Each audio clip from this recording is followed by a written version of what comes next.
What's up, everyone? Welcome to Moxie Bets, presented by Caesar Sportsbook. I am Katie Mox, and today we're talking Monday Night Football. You know who's playing on Monday night? The San Francisco 49ers against the Vikings. Kirk Cousins and his Monday Night Woes. I can tell you what, I am excited, and I should be excited because I got my butt kicked yesterday in NFL. So let's bring on our guest, Danny Brasco, Mr. Monday. Thank you for joining us. I was just telling the lovely people who have tuned in, I mean, you know, well, you're a fighting guy. You know that meme of the UFC girl where she's just battered. She's like, had a lot of fun. It didn't go as planned, but great time. That's how I feel. I feel like I've just been punched in the face 10 times over. I mean, for the purposes of this show, I did not hit a single bet. And I had some other bets on other shows where I hit, but 0 and like 6 or however many I gave out last week. Like, I haven't had a 0 day in a while, and it hurts. Hey, Katie, sometimes it just goes like that, right? And hey, like you said, you made it through the round. You got back to the stool, right? You took a beating, but here we are for another slate on the Monday night here. And, you know, when you bet in volume, you give out a lot of picks. You're on a lot of shows. There's a lot of takes, a lot of games to, you know, have a bet on. Sometimes that volume's not going to go your way. So right back on the horse we go. I think we got some good reads in this game tonight. Yeah, well, the good news is I win the most bets on 49ers, and the 49ers are who's playing tonight. We're going to get into that in a little bit, but let's just do a quick recap of what happened this weekend. Look, one of the dogs that I had 2 big dogs this weekend. I said that the Dolphins are going to beat the Eagles and the Lions will beat the Ravens, and Lord, did that not happen. Okay, the favorites really came out strong. The Eagles, obviously, coming off a loss to the Jets, right, last week. And you thought that they were going to come back with energy. But I truly thought that this offense for Miami really couldn't be stopped. I gave the edge to the wide receivers over the banged-up secondary.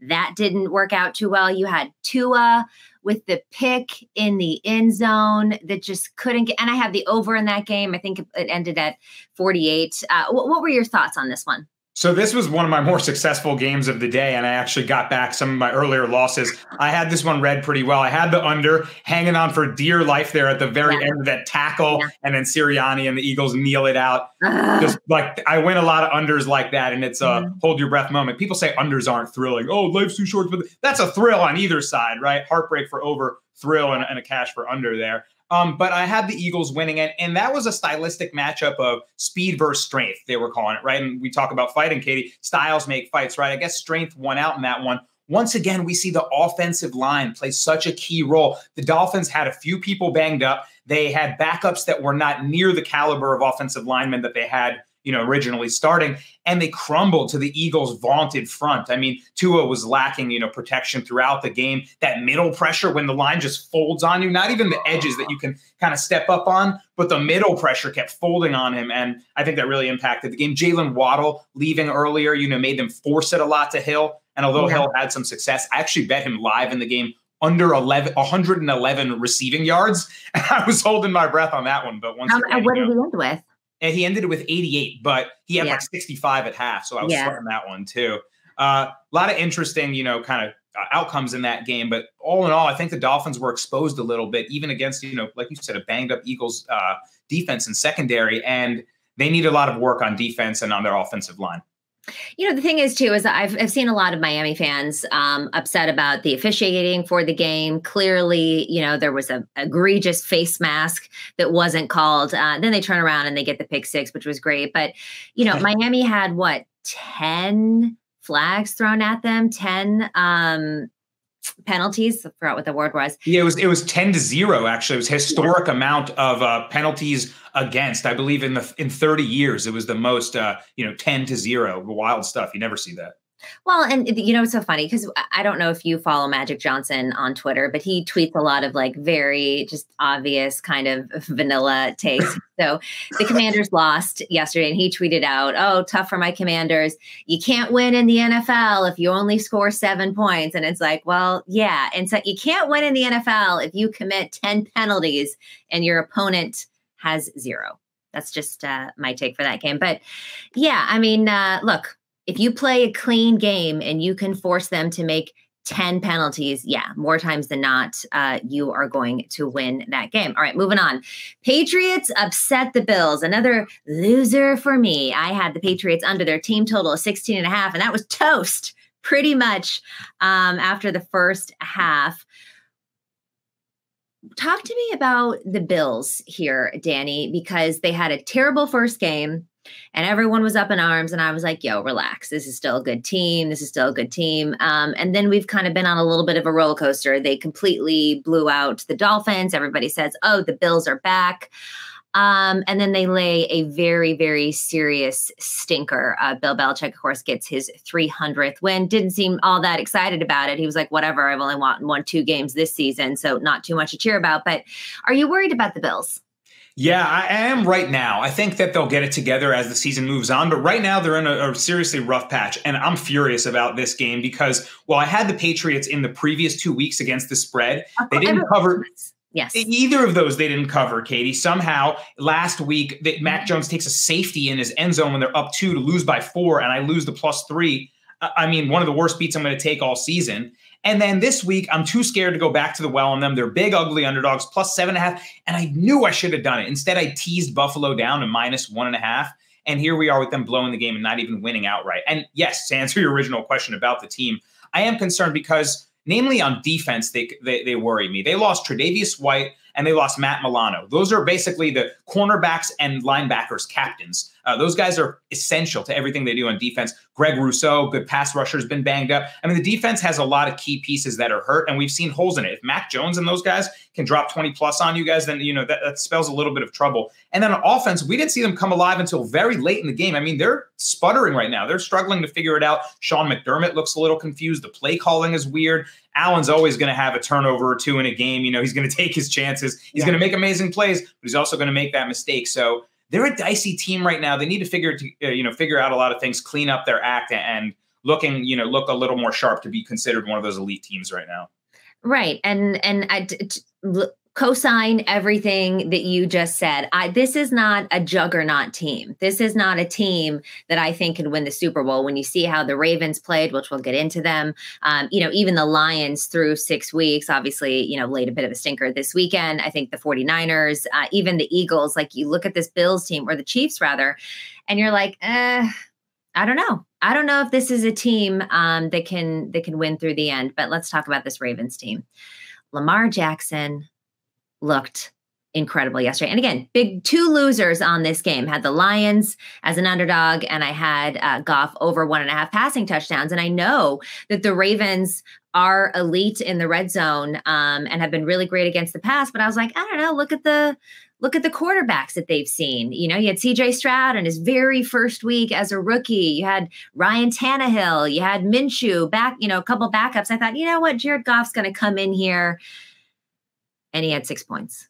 And actually, it wasn't even his. I believe it was a rushing touchdown that they got the 6 points on. Lamar Jackson, 70% of his passes were completed. I mean, just an amazing. And the way he was juking guys and getting out of pressure and making plays and using his arm. I mean, I was just like, man, you can't stop this guy. Yeah, this was one of my better games on the slate as well. I made a lot of bets yesterday, so a couple games went pretty well for me. And funny enough, bad games are your best games. I know. Funny enough, I had the Lions last week -3 against the Bucks, and the Bucks were a popular home underdog +3, right? That was +3 home dog. Sometimes it looks like the right line, but I felt like the Bucks were going to run into kind of bully ball against the Lions, just get moved around on the line. Those Lions are just tough. Like we know Dan Campbell's guys, right? They're going to bite your kneecaps, and they did just that to the Buccaneers. But then going to the Ravens here, they were now the +3 dogs. And I thought to myself, that line looks very similar. But now for the Ravens, I felt just like I did the previous week. Okay, now I like the favorites again. And the matchup actually was good for them because a lot of the Lions secondary has been super banged up. I give Lamar a ton of credit, but it was kind of picking on a weaker guy right now, kicking them when they're down a bit. And people didn't see that. Aiden Hutchinson, that defensive line, they're great. But if they're not getting great pressure every time, and that's something the Lions don't do much, is blitz.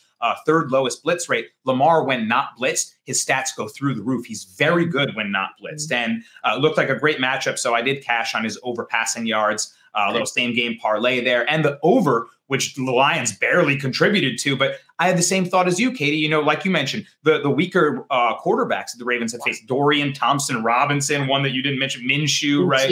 Yeah. I thought Goff would be good for 20-plus points, which actually the Lions had scored in 14 straight games up until yesterday. But they barely, get that Jahmyr Gibbs 6 to get it over that 43.5, and I cashed the over there as well. So tight one. Mark Andrews scoring 2 touchdowns on National Tight Ends Day. The tight ends went crazy. I'm sure we'll talk more about that.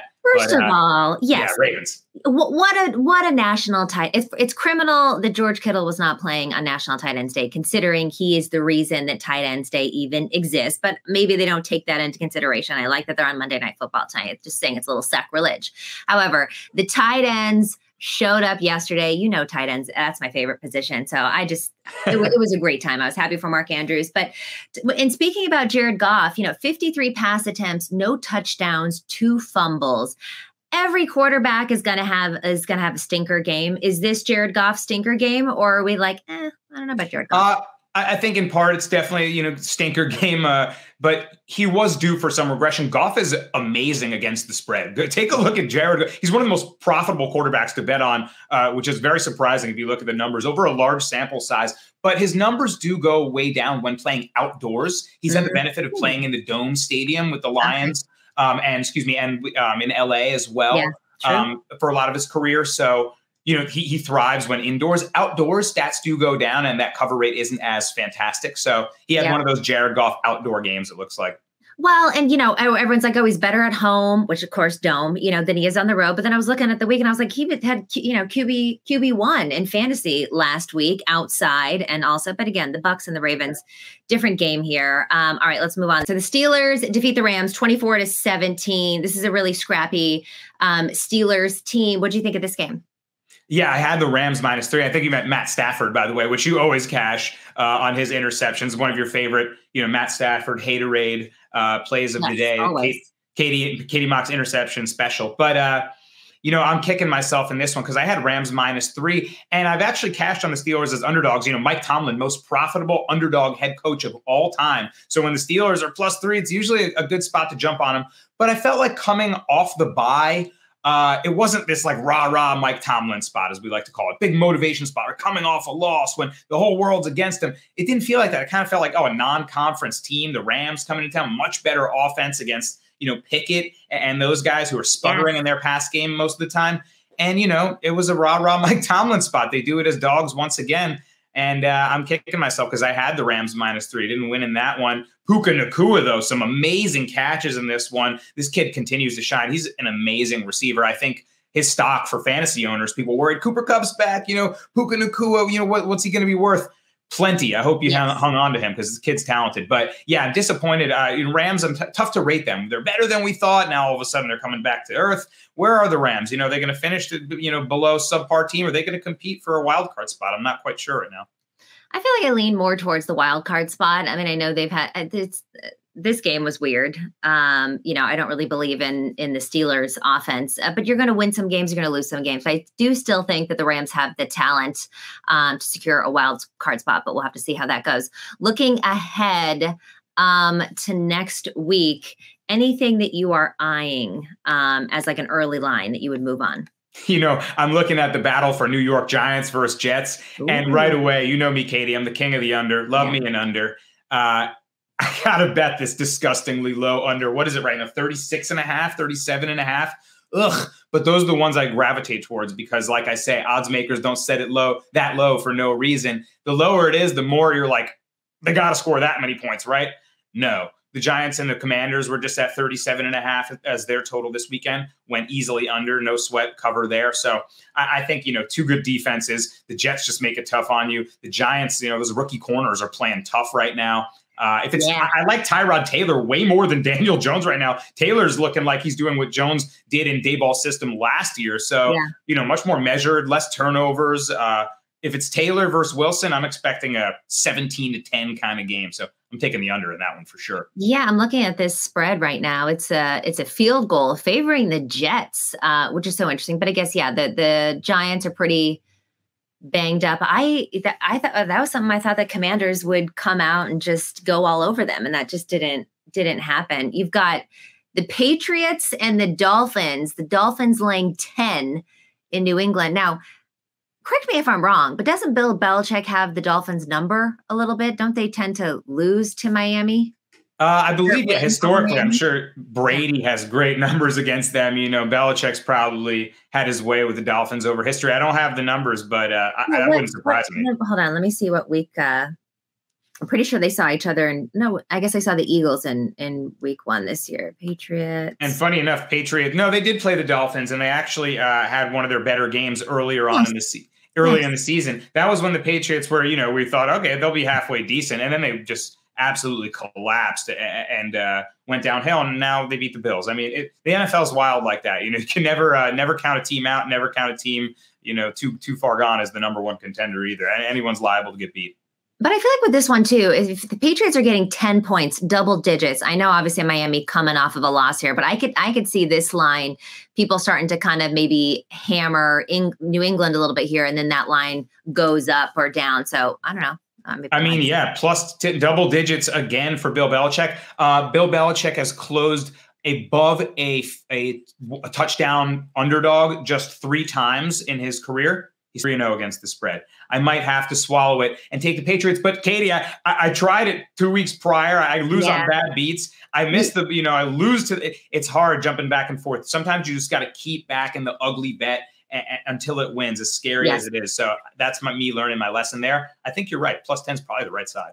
Yeah, I think I'm not locking it in quite yet, but I think I feel like we could see this move a little bit. And look, Miami's got a lot of injuries, and I don't know that all those injuries are going to come back by next week. All right, Danny, we are going to take a quick break here. We come back. We're talking Monday Night Football between the 49ers and the Vikings. Why should you bet with Caesars Sportsbook? 2 words, Caesars Rewards. Every bet brings you closer to the type of benefits only Caesars can offer. Hotel stays, VIP experiences, sports and concert tickets, and more. It's not just an app, it's an empire. All right, back here on Moxie Bets, presented by Caesars Sportsbook, here with Danny Brasco, Mr. Monday. Time to move on from my pitiful week and your actually kind of okay week. It seems like you had some good games in there. And let's talk Monday Night Football between the 49ers and the Vikings.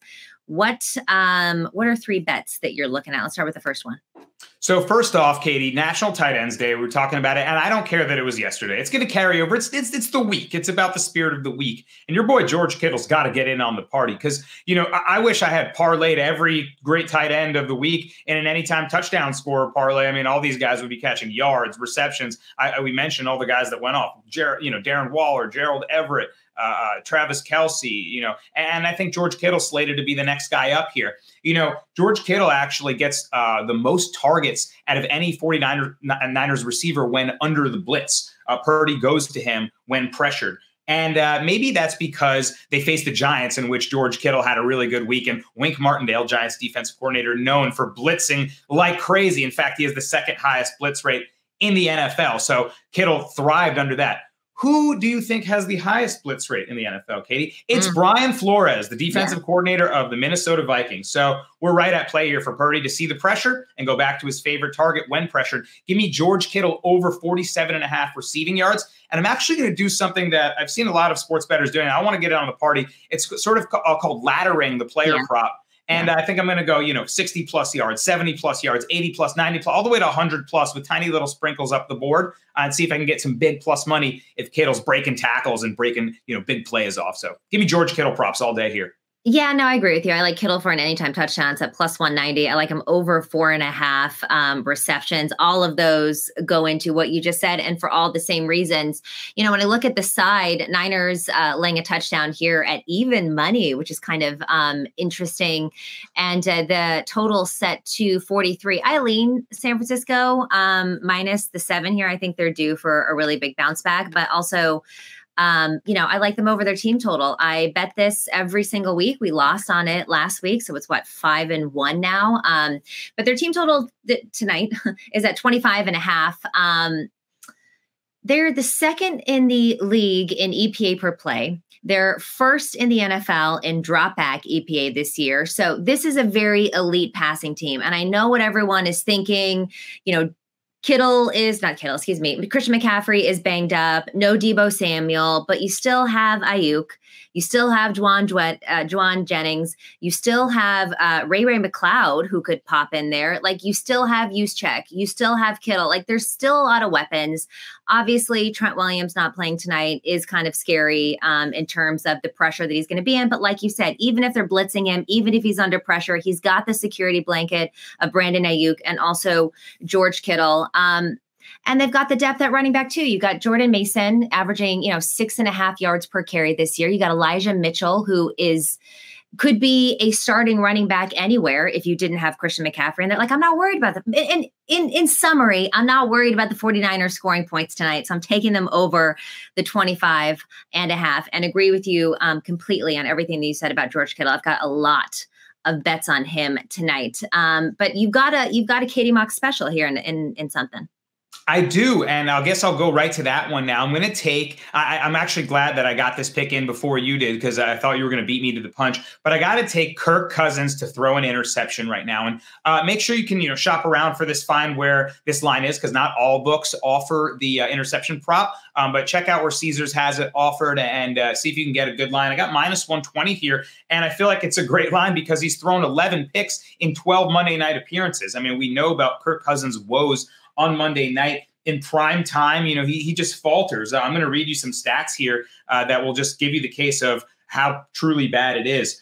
Prime time, he's 11-19 at night, 12-18 against the spread. Since the start of last season, 1-6 against the spread here.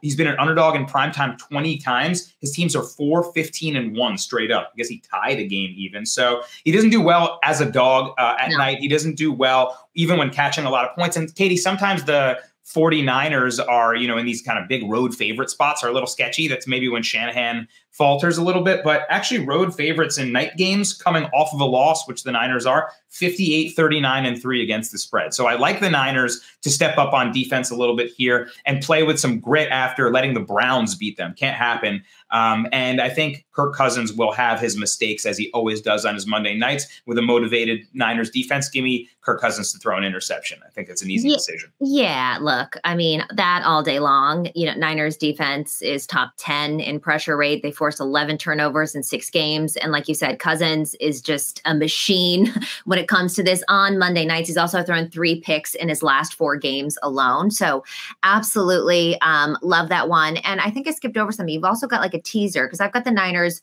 over their team total. I actually like them, minus the 7 as well, but you've kind of teased this. Yeah, that's why I guess I was trying to combine some of the against the spread stats and trends for why I like the Niners, along with why Kirk Cousins will make his mistake that we expect. But yeah, I teased the 49ers in a 6-point teaser down to -0.5. That way they just win the game and you covered that leg. And I love that because, again, Cousins, just to give you a little more, 2-10 straight up and against the spread on Monday night. So it just gets even worse when it's the Monday night standalone. Yeah. He's 7-24 straight up as an underdog of 4 points or more. So I'm not worried about getting a lot of points so much. It is a wide spread, and anything above a touchdown in prime time is a little scary. That's why I like the tease. Like you mentioned, Debo's out, McCaffrey's banged up. Maybe Brock Purdy, whose numbers do go down on the road, runs into a little bit of trouble here and there. And it's, we're worried about the Niners for a little bit of this game. I could see a period of that. But ultimately, I think that the Niners defense will win them this game against Kirk Cousins, who just can't figure it out on prime time. So, yeah, I like teasing this with the Ravens next week, -2.5, who I think have really found their stride. It's sort of a look-ahead teaser. Yeah. Ravens are playing the Cardinals. Cardinals, Katie, have been playing with grit. Josh Jobs, he's here. He's legit. Yeah. But I don't think but Kyler Murray may come back, in a week or so. He's been activated, off of injury onto the practice squad. So that is interesting. I love this. And yeah, look, 7, a whole touchdown is a lot to lay, especially in prime time. I think, like you said, that's why you can see this at even money, because it's just a lot in these primetime games. And if you tease the Niners to just basically winning the game, I mean, the money line is -320. So very smart, very sharp. I do really like that a lot. But I'm still taking Purdy over 1.5 passing touchdowns. It's at -108. This guy's just been amazing. And like I said, down Debo, McCaffrey's limited, no Trent Williams. They still have the weapons that I just mentioned. And Minnesota ranks 16th in EPA per play, 17th in EPA per dropback. They've given the 8th most touchdown passes in the NFL at 9 this season. And Purdy has thrown for at least 20 passes in each game, or in 12 games. And in 12 of those, I believe he's hit over this mark in 9. And, you look at his pass attempt line, it's at 27.5 tonight. So if we're thinking he's going to get at least 20 passes in order to get 9 of 12 of those games over 1.5, I feel like I'm talking in circles now, but give me Purdy over the 1.5 passing touchdowns. I like Kittle for an anytime. I like Ayuk for an anytime. I like Ayuk over his yards tonight. I just love the 49ers in this game. I think it's a huge bounce back spot for them. So give it to me. What would be your Mox lock of the evening? It's got to be George Kittle anytime touchdown. I mean, I need to get in on this National Tight Ends Day party that I think will extend to Monday night. And Kittle's going to be the beneficiary here. He had a very quiet week last week against the Browns. Look at him after a quiet week. I think he's going to explode. It's a primetime game. You're going to get that George Kittle screaming energy, and the ball's going his way in the red zone. So give me George Kittle anytime touchdown. Best line on Caesars here, plus 190 all day. It's plus 145, 50 on other books. So get it right here for that big money. Kittle scoring tonight. Especially on National Tight End Day, like Boxing Day, like the day after National Tight End Days. He wants to get a piece of it and be a part of it. I also like Ayuk, like I said, over the 72.5 receiving yards. Kittle is going to have a big game, but Ayuk is the most targeted pass catcher for the 49ers. He's got 37 targets, despite even just missing one game. And that's the other thing. People are worried like, oh, no McCaffrey, no Debo. We didn't have Ayuk for a game and everything was fine. And it is, all signs are pointing to Christian McCaffrey playing, which kind of worries me a little bit. You got a slight tear in your oblique. We'll have to see how limited he is going to be. I feel like he gets maybe the first touchdown and then they pull him out of the game and they use him kind of as needed. But in 5 games that Ayuk has played, he's recorded at least 76 receiving yards in 3 of them, including last week against, the Cleveland Browns, which was a terrible game for the 49ers, a terrible game for the offense, some bad weather conditions. He ranked 6th in yards per reception at 18 among wide receivers. The Viking defense also struggles to defend wide receivers. They rank 18th in yards allowed per pass. They've also allowed the most receptions to opposing wide receivers through 6 weeks, and 80% of the receiving yards that they have allowed have been to wide receivers. Ayuk, of course, the very, very clear wide receiver 1 in this game. So I think he puts up a really good game. He likes to also play on the outside, which has been particularly vulnerable for the Vikings. So give me Ayuk over the 72.5. And Katie, as you're talking about all this, you're taking Ayuk over yards and giving great case by he'll have a lot of opportunities. We both like Kittle a lot. You're giving some good Purdy stats. I'm starting to lean towards the over because I think Cousins and the Vikings will be able to put some points in. I think the Niners defense will play well, but they always get theirs. You know how many one-possession games. In fact, all of their games except one this season. No, all of them this season have been one-possession games. It's just what the Vikings do. So, sometimes you see those 43. I'm a huge under better, but when I see 43, it feels like it wants to be 45. You know what I mean? It's not quite 42.5 key number there. It's not, 41-40, those under leaning totals. It wants to be an over. And I think that Purdy and Kirk can both have some early success. The Niners have had extremely good opening drive success. They scored a really high clip to start the game. So if they score early, that total is going to go up right away. Maybe I'll end up playing the over 43 here as well. Unders went 12-2-1 last week. They're, I think, 7-5 this week. So bound to regress at some point. I think overs will start to cash, especially on these lower numbers. So I think you pushed me towards the over. Yeah, 43 feels really low. And again, you look at last night's game between Miami and the Eagles, that got to 48. I see kind of a similar script in terms of like, the good team needs a really big bounce back here. So they have, some offensive firepower, which I do think the Eagles came out there and scored really well. And then you still had the Dolphins still putting up, a couple touchdowns there, which I think is going to happen, like you said, with the Vikings here. So I like the Niners laying the 7 at even money. I like them over their team total of 25.5. Again, outside of last week, this team had scored over 30 points in pretty much every single game. It's certainly this season and then dating back to last season as well. And if you like both of those things, then the over 43 makes a lot of sense. You and I very big on George Kittle today, also big on Brandon Ayuk. And we like Kirk Cousins to throw a cookie, huh? Yeah, we like it. Also, Ayuk can't go too crazy. My opponent in fantasy needs 15 points to beat me, and he's got Ayuk left. So go ahead, have some receptions, have some, but not 15 points.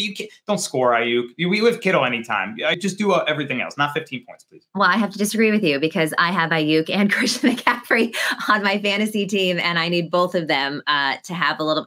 I'm so curious to see how they're going to use Christian McCaffrey. What is your I would even mess around and maybe dabble a little on Christian McCaffrey for the first touchdown. I feel like he comes out, in the first drive of every game, it's McCaffrey. And then maybe they pull him once they get a little bit of a comfortable lead.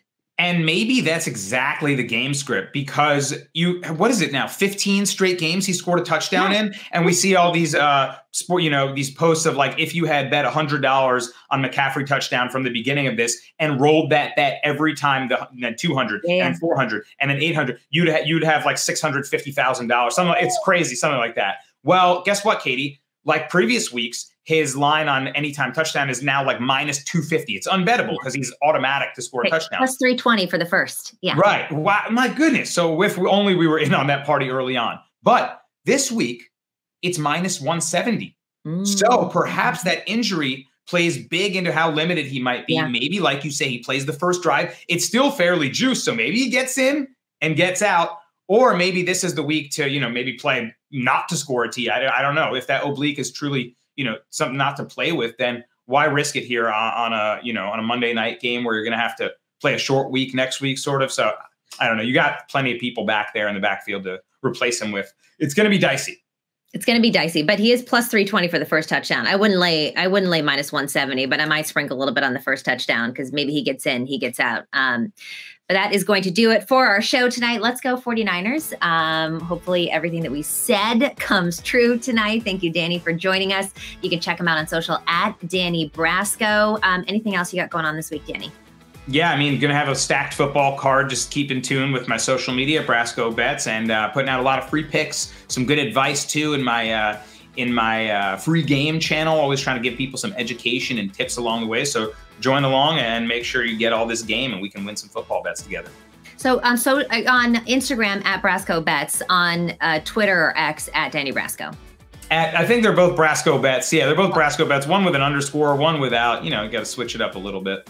Okay. Yep. Well, okay. Yeah. So follow him on those outlets. Monday mornings are hard for me because I work on Sundays. But this has been Moxie Bets presented by Caesar Sportsbook. Don't forget to follow us on social at Moxie Bets. That one is very easy, no underscores whatsoever, and we'll see you soon.